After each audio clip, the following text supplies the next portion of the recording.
¿Qué tal? Muy buena tarde a todos. Bienvenidos a estas conferencias precongreso. Eh, Empezamos hoy, de hecho, el Congreso, quinto Congreso Mexicano de la Asociación Mexicana de Higiene de Túneles y Obras Subterráneas.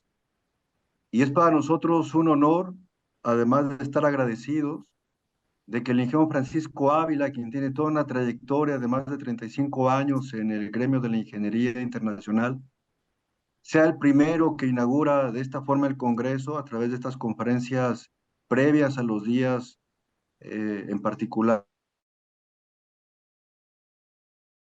Noviembre.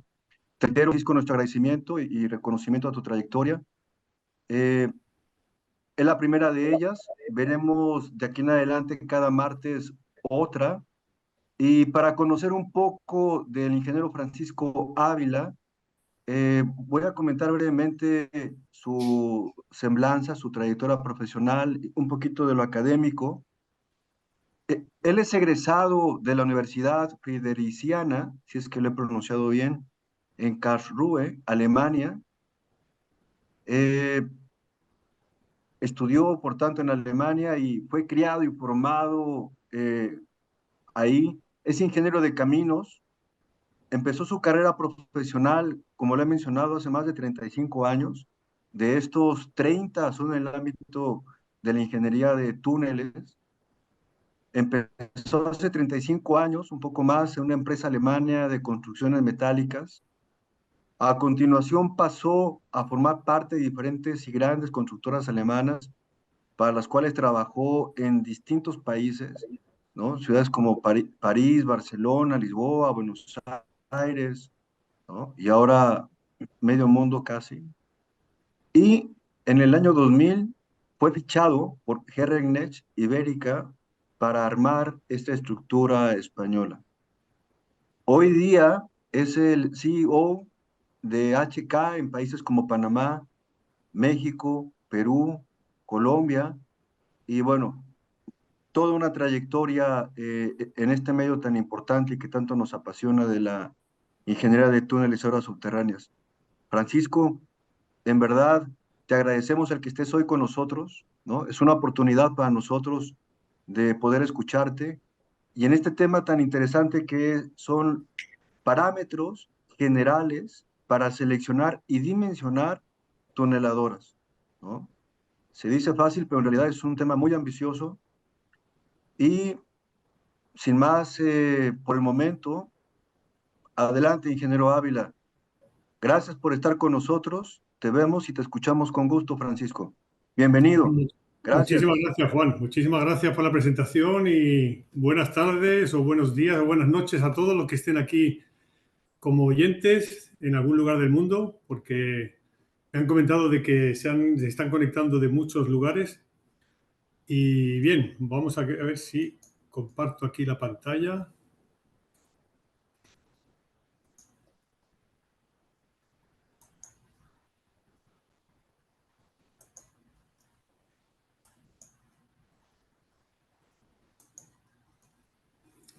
Ahí, yo espero que me vean. ¿Me ven todos?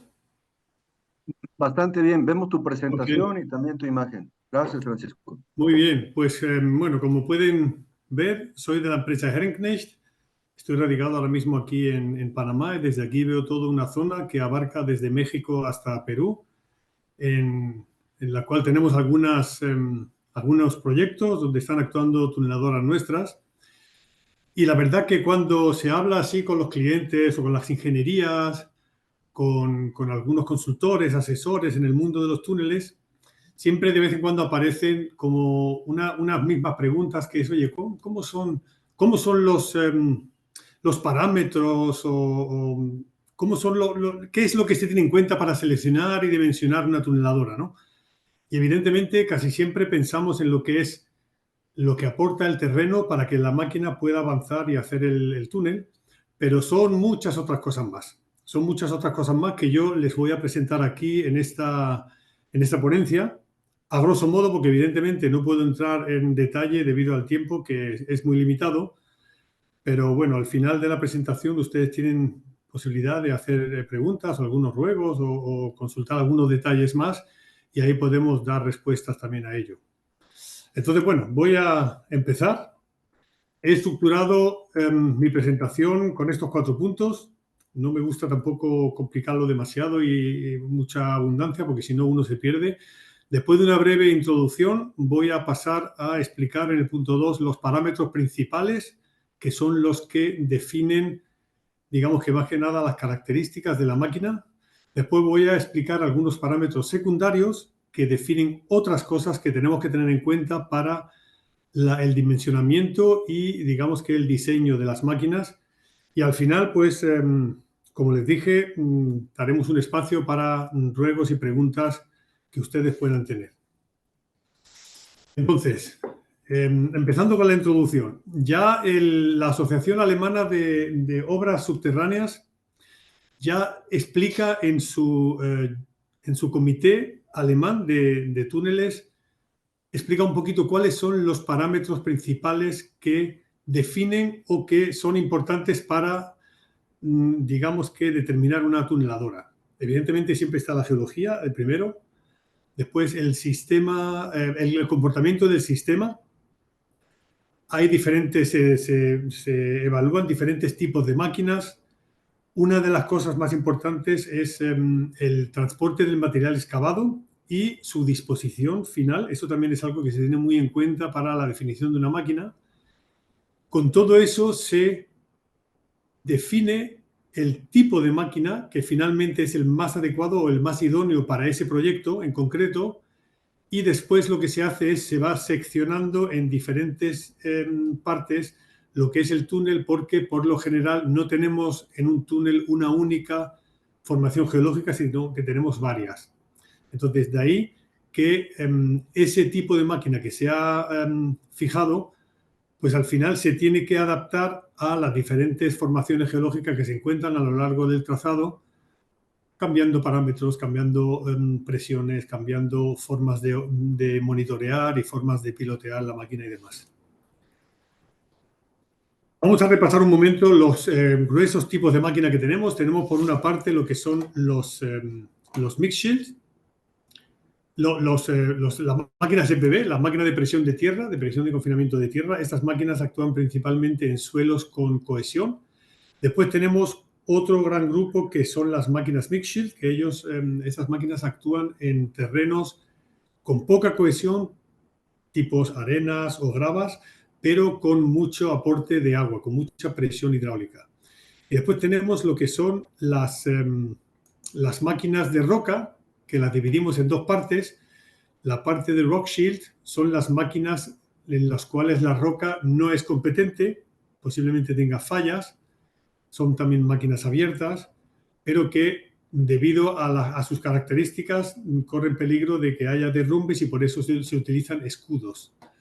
La otra parte de las máquinas de roca son las que excavan macizos competentes, macizos estables, y tenemos el típico gripper o topo, como le llamamos en el idioma español, que son totalmente abiertas y que en su parte trasera van colocando cerchas y mallas con el correspondiente gunitado.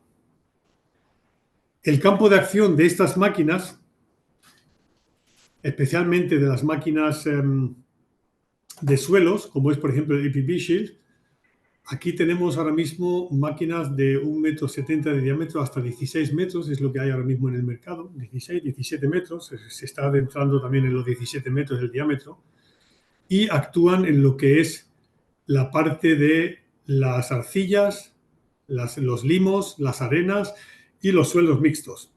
Tenemos los mix shield que van de los 2 metros hasta los 19 metros. 19 metros es ahora mismo un concepto, después se lo explicaré un poquito más. Ahí, en la próxima diapositiva, no existe una máquina todavía de 19 metros, pero ya estamos trabajando en un concepto. De hecho, lo tenemos ya prácticamente listo. Y ellos actúan en lo que son las arenas, los suelos mixtos y las gravas. Aquí con un importante aporte de agua. Después tenemos la AVN, esto es una abreviación del alemán, son las máquinas microtuneladoras, que prácticamente son muy versátiles debido a su pequeño diámetro. de 0,4 metros a 4,2 metros pueden actuar prácticamente en todos los suelos. El desarrollo de los diámetros, tanto de las máquinas EPB como los Mixit, evidentemente ha evolucionado bastante en los últimos años. Las máquinas más grandes hoy en día son máquinas Mixit, que como les dije, hay ahora mismo un concepto de una máquina de 19 metros, que es esta de aquí, 19-25, para un proyecto en San Petersburgo, en Rusia. Bueno, ese proyecto de momento, pues evidentemente está on hold debido a la situación, pero está prácticamente lista para recibir una orden y lanzar su fabricación.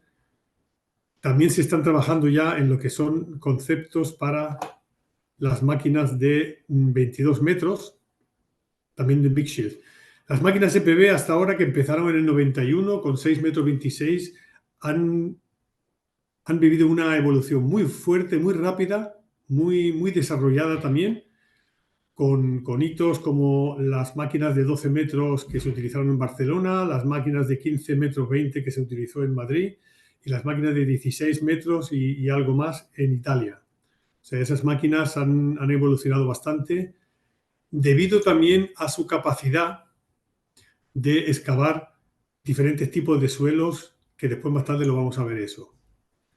También tenemos que tener en cuenta que las máquinas, curiosamente, y eso es algo muy curioso que quizás pasa como desapercibido, pero cuanto más grande es la máquina, cuanto más diámetro tiene la máquina, más corta suele ser en total. Sabemos que una máquina tiene en la parte frontal la rueda de corte, tiene un escudo y después tiene todo un sistema de remolques. En este caso que ven aquí son 3 remolques grandes. Y esta máquina, que tiene un diámetro de 13,50 metros, es un Mixshield, tiene una longitud de aproximadamente 95 metros. Sin embargo, si vemos, por ejemplo, una máquina que es un poquito más pequeña, o sea, bastante más pequeña, son como 10 metros, estas máquinas, debido a los componentes que hay que colocarle en los remolques y debido a que el diámetro está uno limitado en la altura, ya no puede uno ir a 2 o 3 niveles, sino que nada más que a 2, pues evidentemente se prolonga lo que es el remolque y la máquina en sí es mucho más larga. Esto es una cosa que también tenemos que tener en cuenta después cuando hablemos de los parámetros para saber cómo tenemos que dimensionar, cómo tenemos que diseñar una máquina para que quepa todo lo que tiene que caber. Tenemos que tener en cuenta que estas máquinas, nosotros las llamamos tuneladoras, pero en verdad son fábricas. Son fábricas que, en comparación con una fábrica clásica, donde una fábrica clásica la tenemos en un lugar fijo y lo que produce lo saca fuera y lo transporta, aquí es al revés. Esta fábrica se mueve y el producto que deja es el túnel, ese queda fijo en un lugar.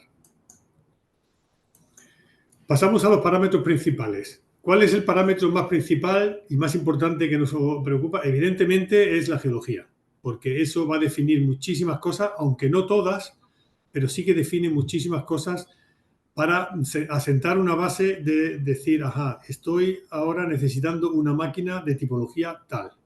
¿No? Aquí, por ejemplo, ven un perfil geológico. Este es el perfil geológico es una de las máquinas que enseñé antes en el alzado, que esto es para construir la línea 3 del Metro de Panamá, que se va a construir un túnel de aproximadamente 4,8 kilómetros debajo del canal de Panamá. Entonces, como ven, pasa por diferentes formaciones geológicas. Todo esto hay que tenerlo en cuenta y, como les expliqué antes, se tiene que dividir en diferentes secciones para poder abarcar y hacer frente a la situación geológica que vamos a encontrar. Esto va a definir mucho la tipología de máquina y va a incidir sobre el diseño y el dimensionamiento de los diferentes componentes y de las diferentes prestaciones que se van a necesitar para equipar la máquina. Hacemos por lo general una curva de granulométrica donde apuntamos lo que son los finos, las arenas y las gravas y vemos que, por ejemplo, en diferentes zonas de esta curva granulométrica podemos actuar con la máquina EPB de la parte izquierda hacia la derecha. Cada vez se adentra más la máquina EPB a la zona donde normalmente actúan los Mixshield porque podemos acondicionar el terreno o bien con espumas, o bien con agua, o bien con polímeros. o una combinación de ambos.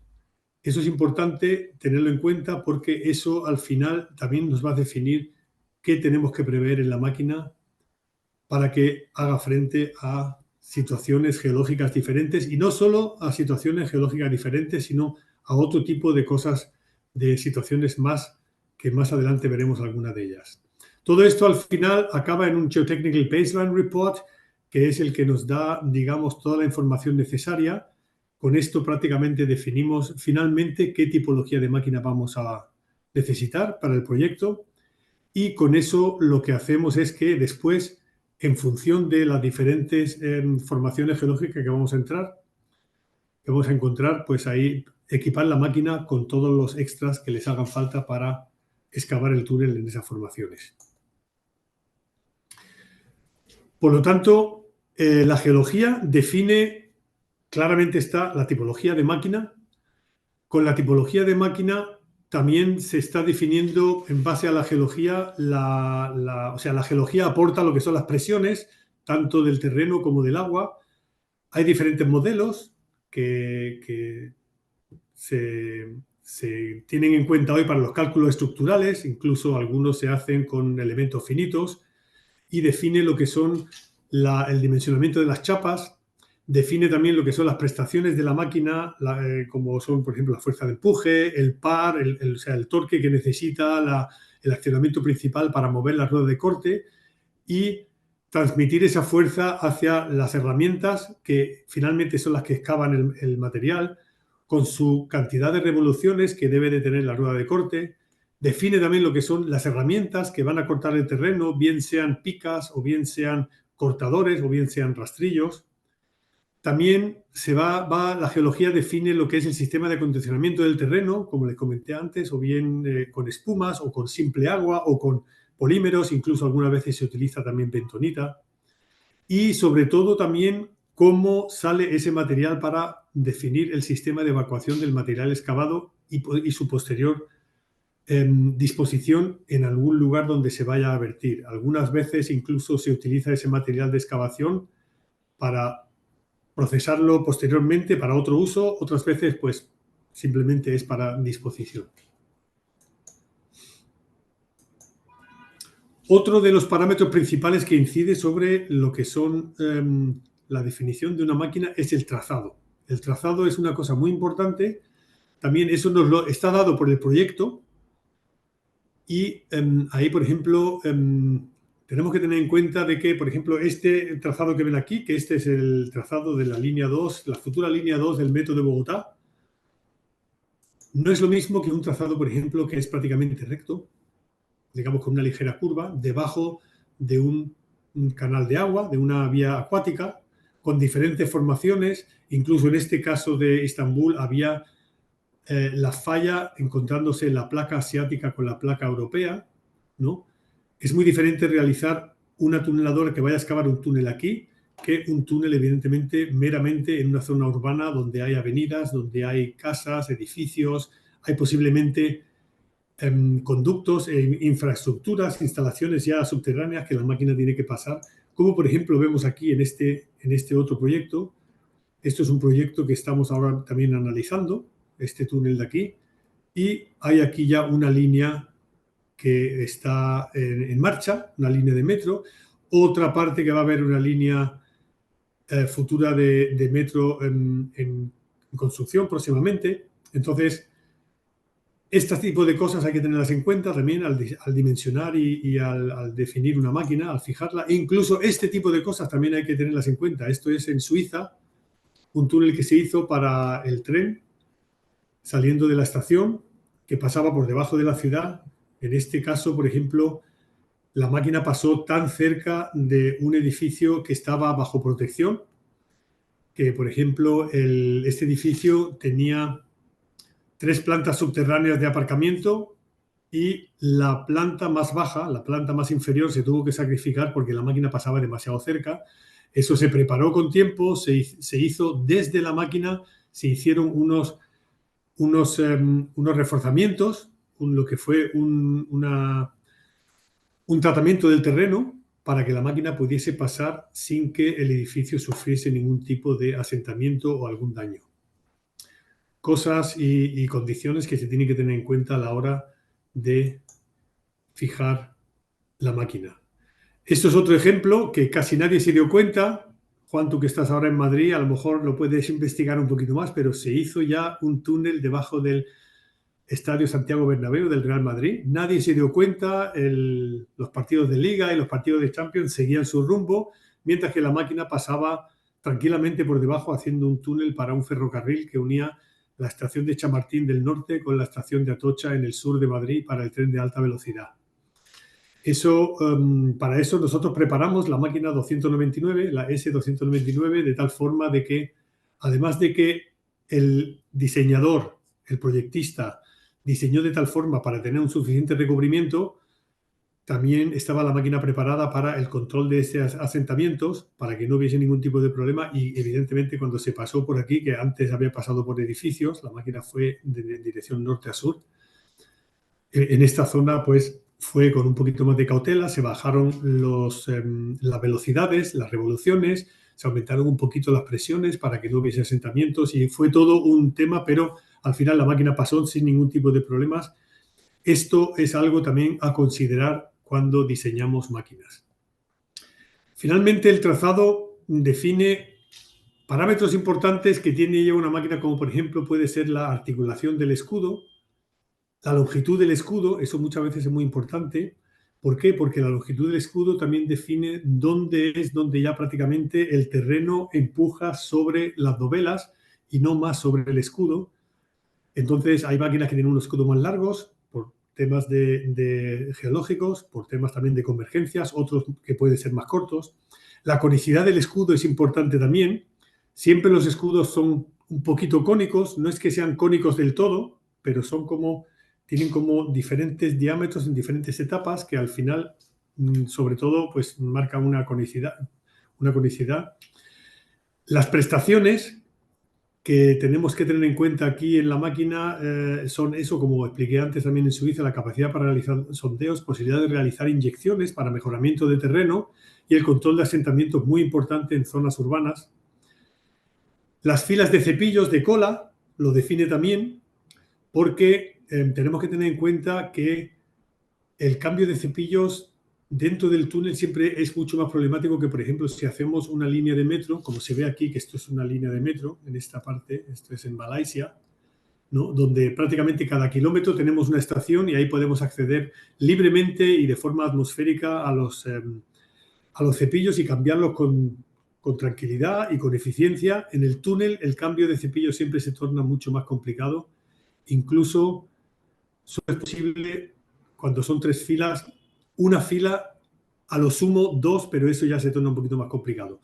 ¿Por qué es importante los cepillos? Porque los cepillos son los que garantizan la estanqueidad entre el terreno y el escudo, el túnel en sí, la máquina, en el momento ya aprieta y presiona el terreno con su presión hidráulica frente a las dovelas.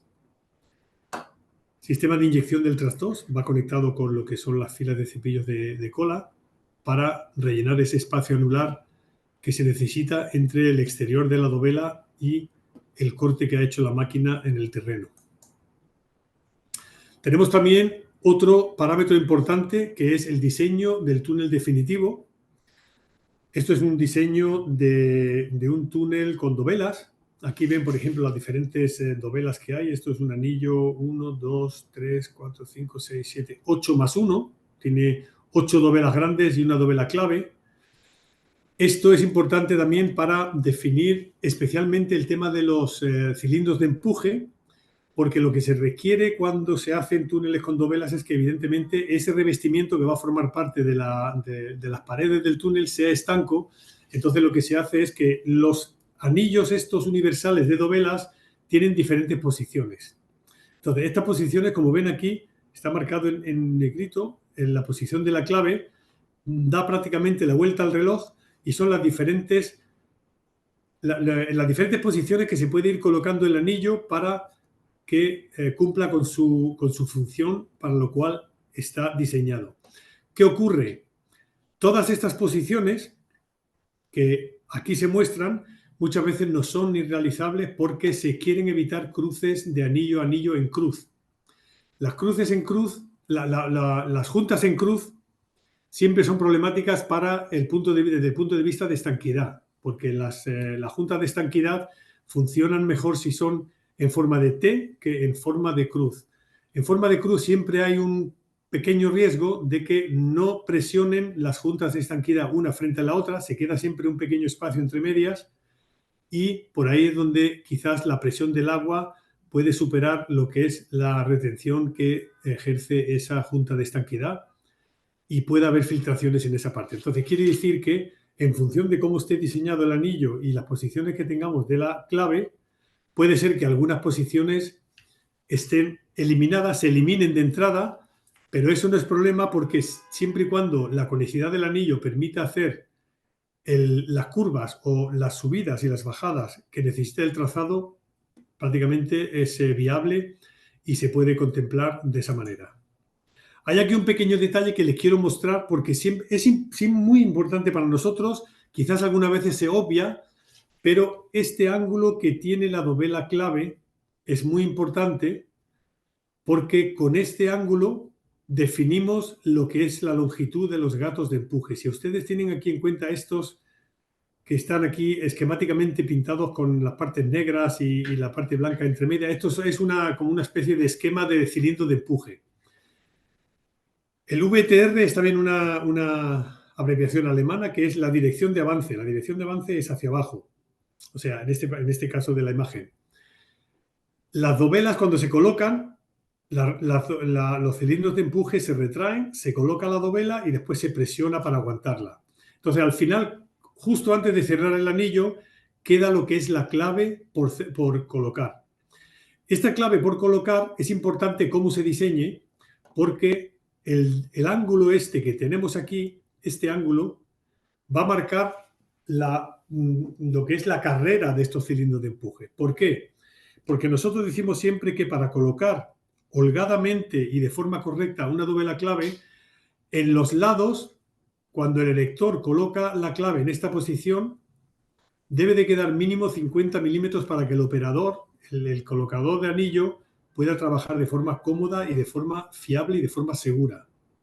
Cuando está colocado así, evidentemente esta distancia y el ángulo marca esta distancia H y aquí pueden ver, por ejemplo, hay unas fórmulas que marcan finalmente lo que es el H. El H al final es importante porque define con el ancho de la dovela, del anillo de dovelas, la longitud que ha de tener el cilindro de empuje. Y eso, como pueden entender, es una cosa muy importante porque finalmente eso también define lo que es la longitud del escudo.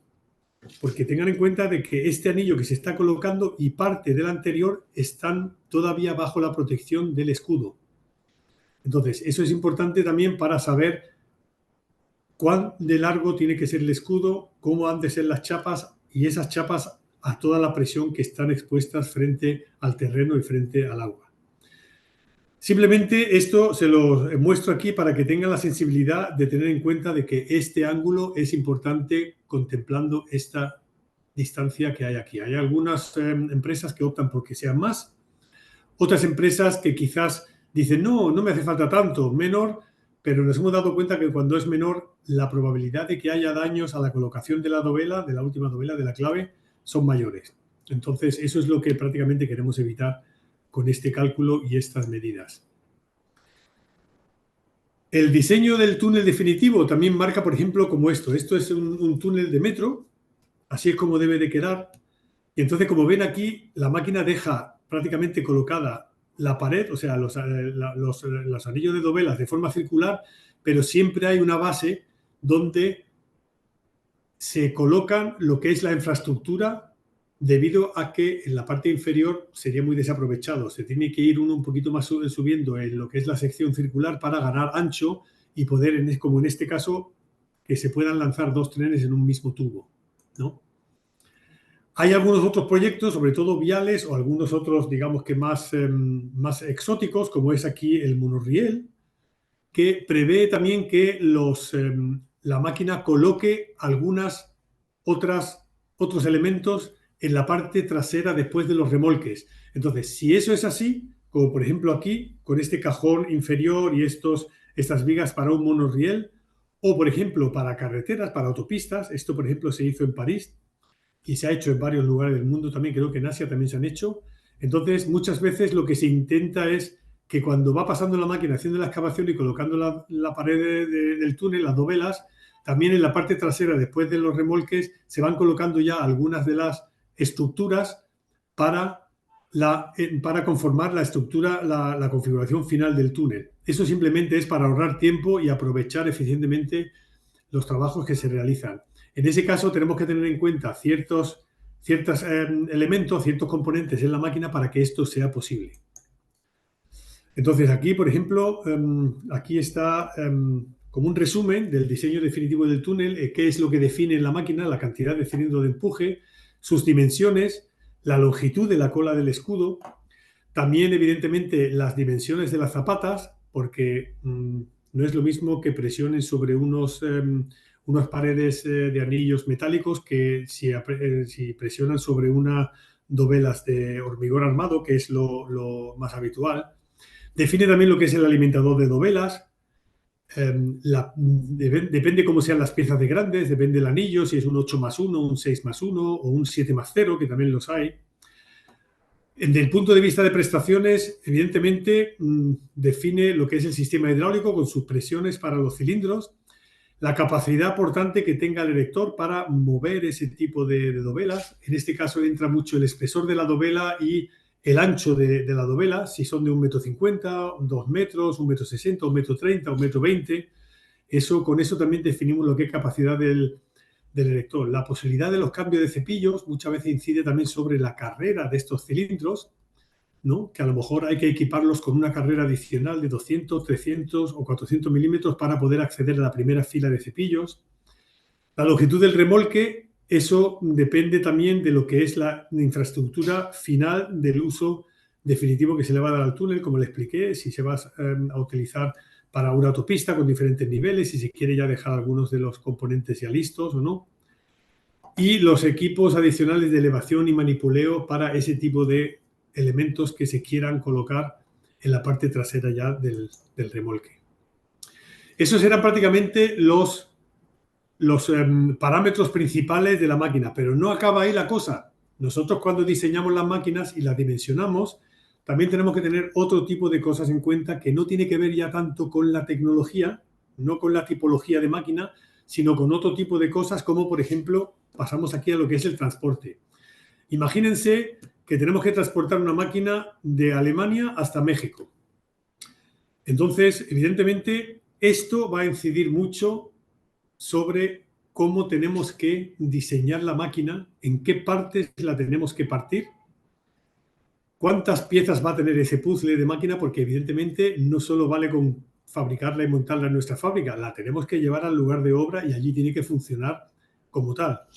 Entonces, si nos acercamos un poquito aquí y vemos el transporte, vemos, por ejemplo, Alemania, y en Alemania vemos aquí la zona donde está nuestra empresa, que está en el suroeste. Está prácticamente entre Estrasburgo y lo que es Basilea, Suiza, en el Valle del Rin. Aquí empezamos nosotros desde la fábrica nuestra con un transporte terrestre hasta un puerto fluvial del Rin que está en Estrasburgo, o digamos que frente a Estrasburgo, en la parte alemana, que se llama la ciudad Kehl.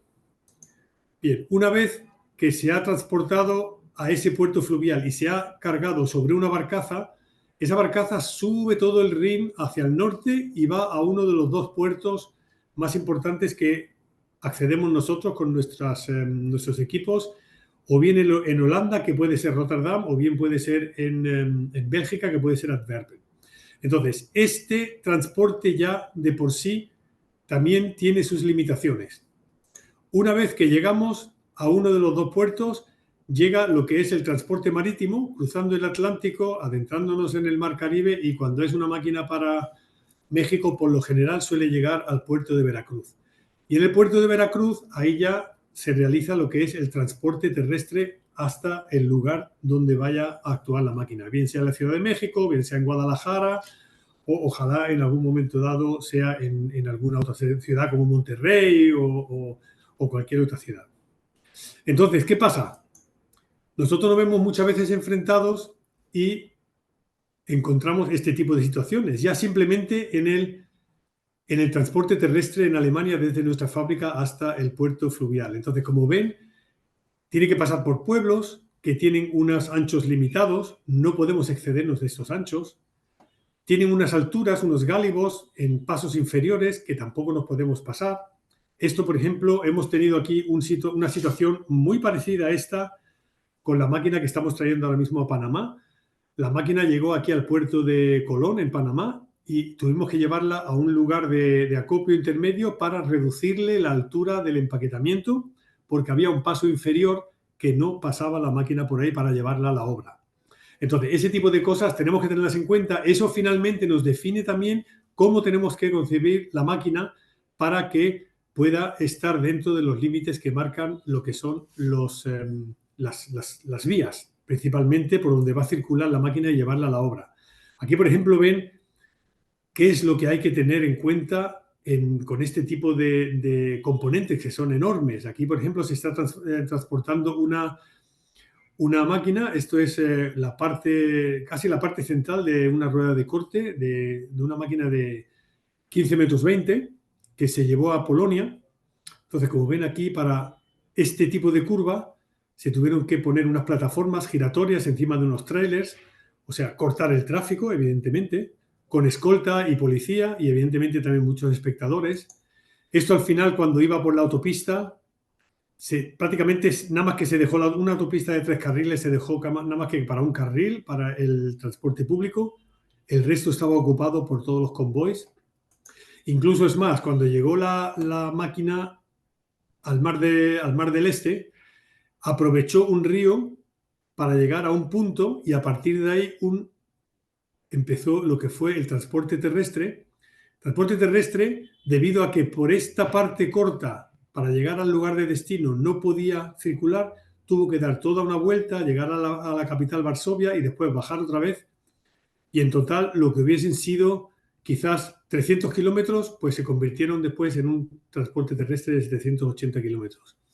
Esto nosotros como fabricantes de máquinas también tenemos que tenerlo en cuenta, tener muy preciso el camino por donde va a circular y se va a transportar la máquina y tenerlo en cuenta en lo que es el diseño y la concepción de la máquina finalmente.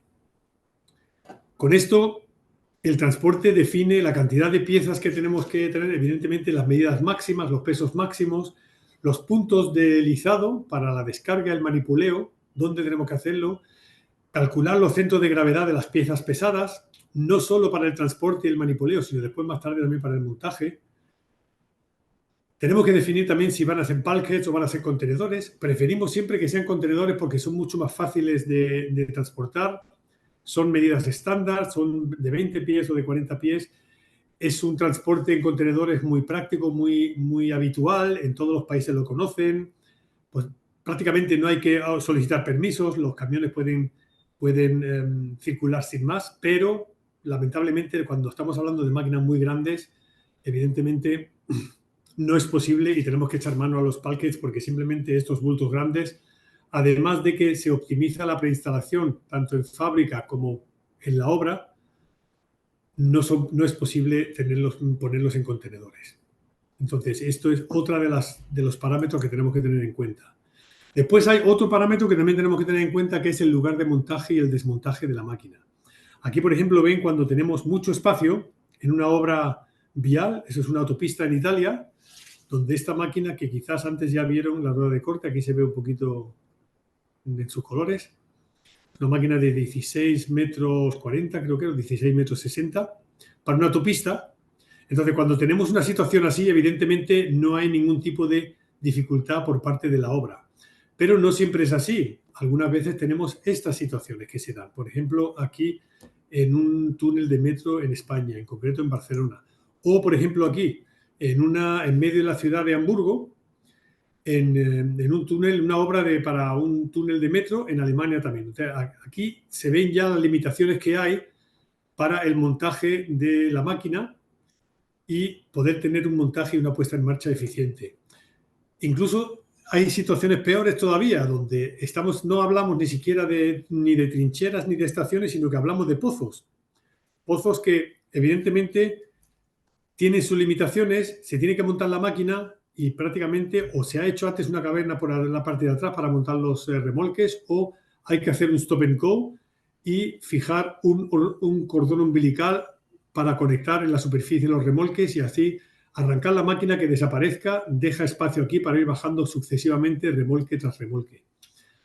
Esta situación de la obra también es importante conocerla para nosotros y poder diseñar una máquina y fabricar una máquina que cumpla también los requerimientos de la obra. Aquí, por ejemplo, esto es una de las obras que nos hemos encontrado, que se definieron desde un principio las ventanas a las cuales podíamos acceder para el montaje tanto del escudo en la parte delantera como en la parte trasera de los remolques. Esto trajo consigo de que los remolques, que eran muy grandes, que fue la máquina que le enseñé antes ahí, con una máquina grande de 13,50 m, con solamente 3 remolques, pero los remolques eran de tal manera, tan largos, que tuvimos que preverlos de un principio partidos por la mitad, porque sabíamos que si no, no entraban por las ventanas que nos dejaban en la obra para poder bajar los remolques y montar la máquina. El lugar de montaje define el grado del premontaje e instalación, principalmente en la obra, que es donde empieza el tiempo a correr. Las dimensiones máximas de los componentes principales, importante también, especialmente los remolques. La necesidad del uso de un cordón umbilical, como le expliqué antes. Si estamos en una zona que es un pozo circular y nada más que hay lugar para un escudo y no hay trinchera por atrás, se tienen que montar los remolques en la parte superior y conectarlos con el escudo que está en la parte inferior del pozo. Le llamamos un cordón umbilical, para poder lanzar la máquina y que vaya dejando espacio libre en el fondo del pozo. El stop and go durante la puesta en marcha, eso muchas veces hay que tenerlo también en cuenta, y sobre todo también la capacidad de grúas que se puedan encontrar en el lugar, porque no en todos los lugares se encuentran grúas de gran magnitud y hay que tenerlo en cuenta también para la dimensión de los componentes y de las partes que se van a montar. Después hay otro tema que quizá muchas veces lo obviamos, pero que forma parte de la característica comercial, que tiene que ver con los contratos que se firman de compraventa para las máquinas. En dichos contratos hay, por ejemplo, se imponen condiciones como, por ejemplo, la disponibilidad de la tuneladora, que se mide en %. Hay que tener en cuenta ese tipo de características, porque es un valor que en los contratos se pone como una condición que ha de cumplir el fabricante de la máquina. También se fija, con el tema del punto de vista de rendimiento, el tiempo de montaje del anillo de dovelas en minutos. Ahí tenemos que prestar mucha atención en el alimentador de dovelas, en su velocidad, en la velocidad también del erector que va colocando con la placa de vacío o con medios mecánicos las dovelas, una por una. El tiempo de un ciclo de excavación y montaje de anillo. Eso es prácticamente cuando tenemos un terreno, que el terreno, cuando no es uniforme, tenemos que seccionarlo, como comenté antes. Entonces, en cada una de estas secciones se define un tiempo para un ciclo, velocidad de la excavación de la tuneladora, la capacidad que tiene de penetrar en el terreno, las herramientas con los milímetros que penetra por cada revolución que genera el rodamiento principal, la duración del montaje, que muchas veces se exige también en diferentes semanas o meses. El desmontaje es muy importante también, porque en muchos proyectos lo que se quiere es desmontar la máquina lo más rápido posible para empezar con las instalaciones definitivas. Temas de garantía. Algunos clientes solicitan que la garantía vaya una cierta longitud, no solo un cierto tiempo. Entonces, ese tipo de cosas tenemos que tenerlo en cuenta también. Y en algunos casos será, por ejemplo, que tengamos que almacenar la máquina porque la obra no esté lista en su momento y tenemos que conservarla. Eso es algo que tenemos que tener en cuenta también cuando diseñamos una máquina. El contrato define, por lo tanto, la necesidad de componentes adicionales, como por ejemplo puede ser una descarga rápida de dovelas para poder ir más rápido. Eso se utiliza mucho y exclusivamente en los escudos, doble escudos, pero también en los simples escudos para liberar lo que es el tren que trae las dovelas y simplificar un poquito la logística. La necesidad de incremento de garantía de componente, como le comenté antes. Las prestaciones, que al final son el sistema hidráulico, el sistema eléctrico y electrónico. y un control detallado del mantenimiento. Hay que tener también en cuenta que el rendimiento de estas tuneladoras depende de muchos factores. Aquí están indicados algunos solos, principalmente la geología, la tipología de máquina, la dimensión de la máquina, la logística que se va a utilizar, el proyecto en sí, lo que es, por ejemplo, el trazado y la forma como se opera la máquina. Después hay otros aspectos que están entrando cada vez más fuerte, que tenemos que, lo estamos teniendo en cuenta ya, de hecho, en las máquinas que estamos ofreciendo ahora mismo en el mercado, que es, por una parte, la automatización de algunos procesos y la digitalización de ciertos manejos para simplificar y controlar, monitorear y vigilar una cierta cantidad de procesos que se pueden controlar dentro de la máquina, incluso fuera desde un panel exterior al túnel. Y con esto prácticamente finalizo mi presentación. Espero que les haya gustado. Muchas gracias por su atención y si tienen alguna pregunta, simplemente háganmela saber. Muchas gracias, Francisco. La verdad, muy interesante. E incluso mencionaste lo que sucedió en el Estadio Santiago Bernabéu, aquí en Madrid. Lo conozco porque participamos, digo, no es el motivo de la charla, de esta conferencia, pero vale la pena la reflexión de que es como la obra oculta. O sea, en realidad la gente va al estadio a ver a su equipo de fútbol, ¿no? Al Real Madrid que tanto ama, bueno, muchos, no todos, y no se dan cuenta de lo que en realidad sucede por debajo. Y fue lo mismo que se hizo para este invernadero subterráneo, donde se va a esconder el pasto cuando no lo estén usando para jugar. Es exactamente lo mismo que sucede con la construcción de los túneles. Es una obra oculta que también a su vez es una de las grandes ventajas, ¿no?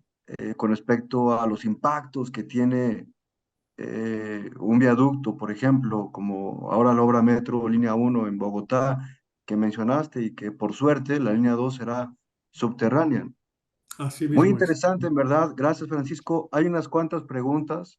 Pienso que tenemos tiempo, si nos permites. Estamos Sí, por claro. debajo de la hora. José Luis González Espíndola eh, comenta que el peso de la máquina es muy importante. Entonces, ¿cómo evitar asentamientos en el túnel durante el proceso de excavación si se tienen suelos blandos, suelos arcillosos? Si este es un parámetro que ustedes consideran en el dimensionamiento de los equipos. Sí, es un parámetro que nosotros consideramos, siempre lo consideramos, sobre todo cuando estamos hablando de túneles urbanos, donde prácticamente la tolerancia es cero para los asentamientos. Ahí lo que nosotros hacemos es que, evidentemente, equipamos la máquina con unas prestaciones para poder mantener la presión tanto del terreno como del agua en el frente para que podamos hacer frente a esa presión. O sea, que prácticamente la equilibremos. Aún así, como ustedes bien saben, y antes lo expliqué muy en breve, el escudo es cónico. O sea, quiere decir, la rueda de corte es dentro del escudo la que mayor diámetro excava. Entonces, quiere decir, cuando ha excavado y ocupa ese lugar ya el escudo va a tener un diámetro inferior, ligeramente inferior que lo que ha excavado la rueda de corte, con lo cual se genera un pequeño gap entre el terreno y el escudo. Entonces, cuando son terrenos que tienen, o sea, tienden a asentamientos, hemos equipado algunas máquinas con un sistema de inyección de bentonita a través del escudo para rellenar ese pequeño espacio. Estamos hablando de milímetros, 1 milímetro o 2 milímetros, pero que puede causar algún tipo de problema de asentamiento. Entonces, ¿qué pasa? Cuando ese espacio se genera y el terreno es propenso a asentarse porque no tiene capacidad del efecto bóveda, la mayoría de los terrenos lo tiene, pero cuando eso no lo tiene, entonces esa ventonita que se le coloca a través del escudo es la que evita que haya asentamientos en la superficie y eso se ha llevado a cabo ya con éxito. Por ejemplo, en España se ha llevado a cabo ya con éxito eso. Pero como digo, eso se puede valorar con un buen estudio geológico y averiguando claramente qué capacidad autoportante de efecto bóveda tiene el terreno que se va a excavar. Muy bien, gracias, gracias Francisco. Solo como un comentario, información, estas conferencias se van a grabar y se van a subir al sitio web del Congreso para que en un futuro puedan verlas de nuevo, si algún concepto no fue claro, y sinceramente creo que vale la pena verlas nuevamente. Hay una pregunta con respecto a cómo operan las máquinas, si son eléctricas siempre, o hay algunos casos en los que sean de combustión interna, Francisco. No, las máquinas son todas eléctricas. Después, lo que es el accionamiento, hay accionamientos eléctricos, que es la tendencia últimamente, y originalmente teníamos principalmente accionamientos hidráulicos, pero son eléctricas. O sea, la alimentación que llega a la máquina es por el cable ese que se coloca y es eléctrico. O sea, no se generan gases por parte de la máquina para su propulsión. Ok. Por eso lo del umbilical, ¿no? Cuando no puedes Sí, bueno, empezar con cuando tu... eso es lo del umbilical que comenté antes, era la conexión, evidentemente, la conexión umbilical, una parte de ese cordón umbilical es el cable eléctrico que es el que le da la energía a la máquina, sí. Y una pregunta de mi parte, Francisco.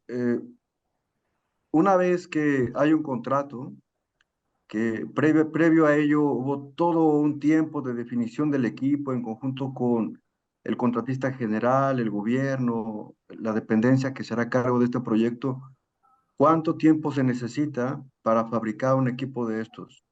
Digo, sé que depende del diámetro y de muchas variables, Sí, pero pero por ejemplo, hablando de una máquina, por ejemplo, para una línea de metro, el metro estándar, como por ejemplo lo hemos visto en varias ciudades, lo hemos visto en Lima, donde están actuando ahora mismo dos máquinas nuestras para la línea 2 y la línea 4. La línea 2 del metro de Bogotá, que lo están sacando ahora a licitación, ahí estamos hablando aproximadamente de máquinas de 10 metros, 10 metros 50 aproximadamente. Una máquina de esas, desde que se da la orden de fabricación al fabricante, hasta que la máquina está lista para ser transportada al lugar de destino en la fábrica donde se fabrica, pasa aproximadamente un año. ok. ¿Y HK solo fabrica en Alemania, en esta planta que No, nos mostraste? nosotros fabricamos en Alemania principalmente para dar servicio al mercado europeo y al mercado americano. Se han dado los casos que se han fabricado máquinas para el continente americano en nuestra fábrica de China, pero eso ha sido debido a algunas circunstancias muy especiales que se han dado. Por ejemplo, se fabricaron una vez dos máquinas para México que como no era un proyecto que tenía digamos que tenía muchos problemas de plazo, pues se optó por fabricarlas en China. Entonces, una vez también fabricamos una máquina para Perú, en China, también Ujú. ocurría lo mismo. No era un proyecto que tenía mucha necesidad de plazo y entonces se fabricó en China. Pero la fábrica nuestra principal está en Alemania. Alemania. Y de ahí salen prácticamente las máquinas grandes que son para estos proyectos de metro o, por ejemplo, para proyectos de viales, para autopistas de 15 metros de diámetro, 16 metros y demás salen de Alemania. Muy bien. Estas han sido preguntas del ingeniero José Luis González Espíndola, pienso que es importante mencionarlo. Por parte de David Serralde, eh, bueno, te agradece la explicación, sin embargo, comenta que no le quedó de todo claro cómo impacta en el diseño final del túnel el acomodo de dovelas y en particular la posición de la clave de esta pieza particular que nos mostraste. Esta pieza clave es prácticamente una cuña. Entonces hay que tener en cuenta el proceso constructivo de la pared del túnel, o sea, del anillo de dovelas. Normalmente cuando la máquina ha llegado al final de su excavación, de su ciclo de excavación, los cilindros de empuje están extendidos prácticamente a su máximo. Entonces, como ya no pueden extenderse más porque la máquina para avanzar y excavar se apoya en el último anillo que ya ha colocado, entonces ya tiene que volver a colocar un anillo y los retrae los cilindros para dar lugar a que se coloquen las dovelas.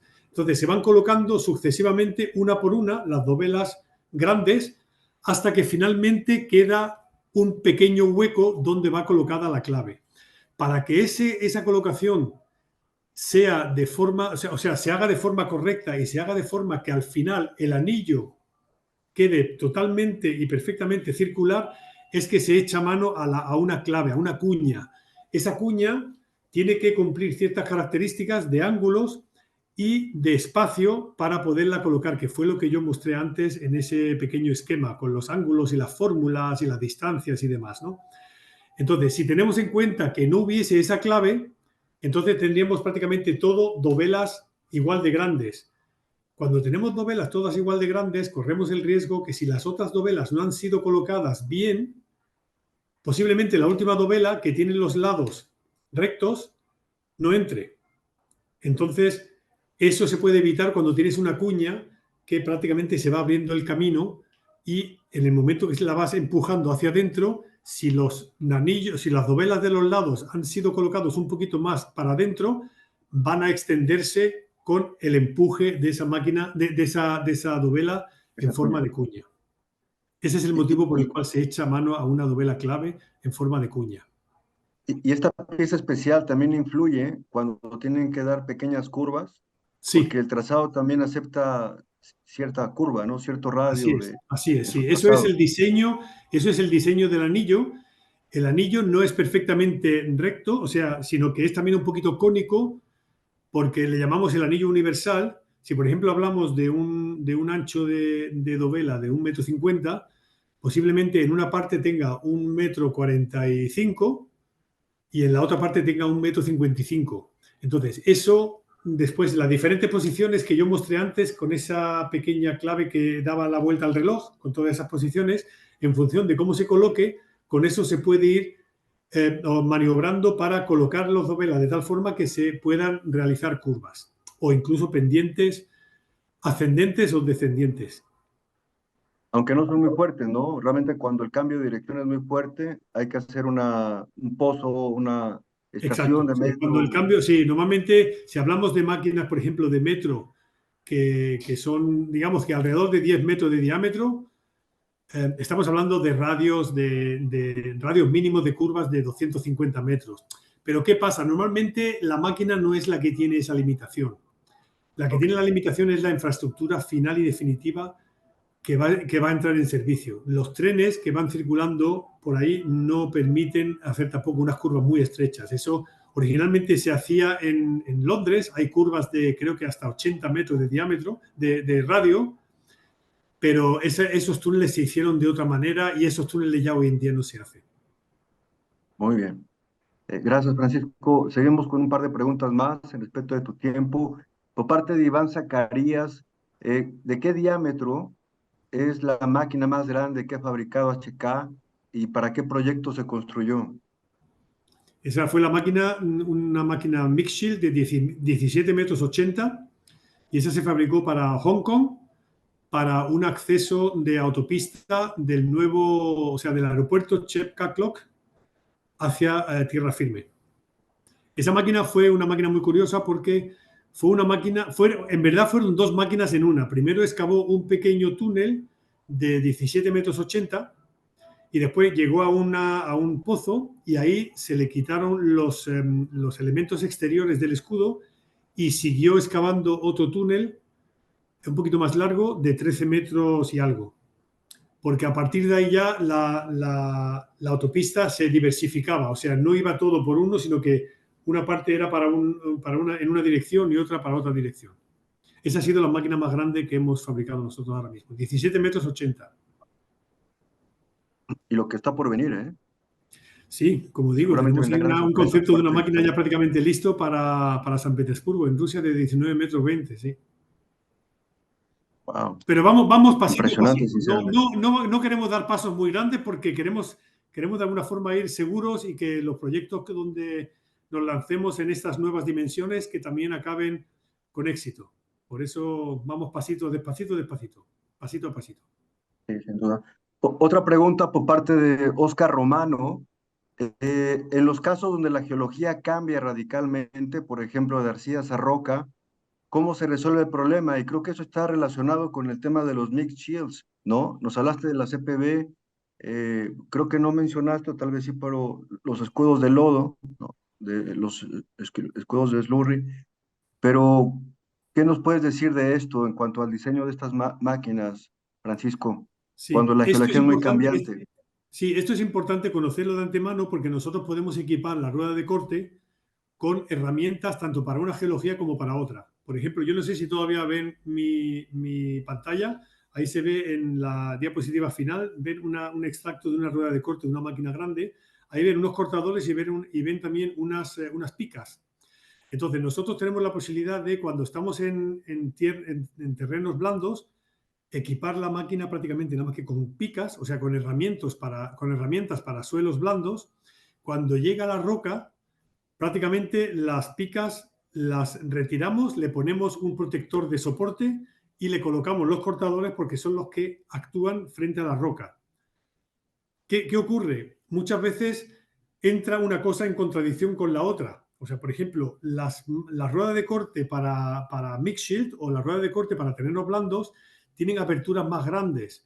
Las ruedas de corte para roca tienen las aperturas más cerradas porque hace falta hacer frente a lo que es el macizo que genera vibraciones y prácticamente descomponer el macizo en chips. Entonces, tenemos también la posibilidad de equipar la máquina de tal forma que se puedan esas aperturas reducirlas o ampliarlas en función de la geología que encontremos, adaptando las herramientas de corte a ello. Eso se ha hecho ya en varios proyectos. Incluso no he entrado aquí ahora en detalle porque si no se me iba el tiempo, pero estamos también trabajando mucho ya en varios proyectos en máquinas de funcionamiento combinado, o sea, en convertible machines, convertibles, que es lo que le acabo de explicar. Máquinas que se pueden convertir que pueden trabajar tanto en suelos como en roca. Eso estamos trabajando mucho en ello y cada vez más porque los proyectos prácticamente no entienden de una sola geología, sino que cuando se hace un proyecto, para optimizar también el uso de una tuneladora, los túneles son muy largos y al ser muy largos pues se encuentran diferentes formaciones que hay que hacer frente a ello con una misma máquina. Si no me equivoco, han utilizado máquinas de este tipo en el Gran París, ¿no? En el Gran Este gran París proyecto. y también utilizamos estas máquinas en el túnel del tren del México-Toluca. Acuérdense que esas eran máquinas tanto de EPB como también de roca. Era para ambos. Tenía la posibilidad de colocarle un tornillo sin fin para los terrenos blandos y la cinta en el frente para roca. Era una Muy máquina bien. convertible. Muy interesante, Francisco. Hay más preguntas, incluso hasta tema de seguros. Y nos mostraste unas imágenes impresionantes del transporte de la cabeza de corte, ¿no? Sí, Fragmentada, que es algo espectacular. Los espesores de placa que he tenido oportunidad de ver son realmente tremendos.